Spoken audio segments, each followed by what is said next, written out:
like the back 3 rows of the court, to the right, if you're facing the court. But on the other side of the aisle, closer up to just behind Sean Combs, there's an entire row dedicated to his family. So when you look over just a little to the left, what have you noticed as to who's shown up for Sean Combs' family and the reaction to some of this testimony? So the first week, I think the first 2 rows that were dedicated to Sean Combs' support team were filled. Every mother of his child was there. Sarah Chapman was there. Dana Tran was there. We saw Misa Hilton there.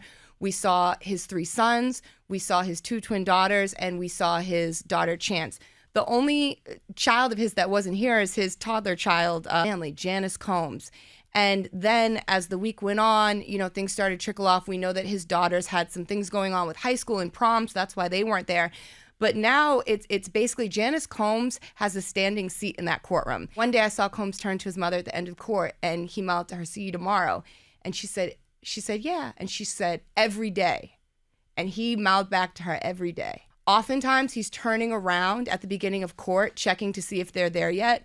And there are moments where he turns around and he doesn't have their intention. They might be looking down.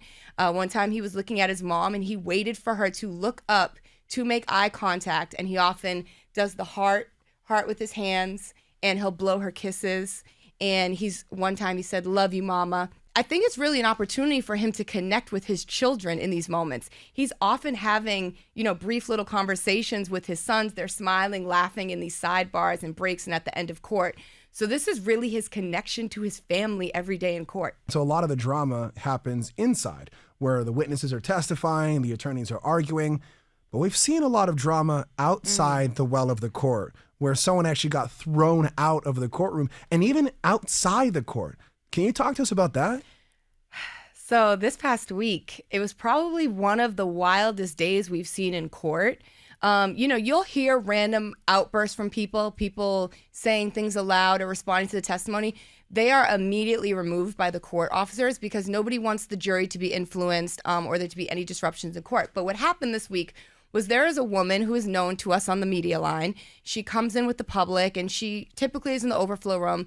We watched her be led into the main courtroom that day. And before the jury could come out, we were all seated there. They were having some discussions about whether something was going to be admitted. And I saw her get up and exit out of her row. And I saw her pause. I was watching her. I saw her pause. And then she started yelling. She started yelling about how this wasn't funny, how we were laughing at Diddy, how people were trying to tarnish the legacy of a black man. There were a lot of expletives thrown in there, and the security officers immediately went over. The judge said, "Get her out of here now." They went over. She even dared one of them to pull their weapon, and they were very gentle with this woman. They escorted her out. And I saw her, later that afternoon, and she was ready to be in the overflow room the next day. People are really into this trial. They want to be a part of it. They want to be in the room. But obviously you can't have those kinds of outbursts. And you've seen it outside of the courthouse. Yeah, it is. We've had to call NYPD. We've had to call the U.S. Marshals over.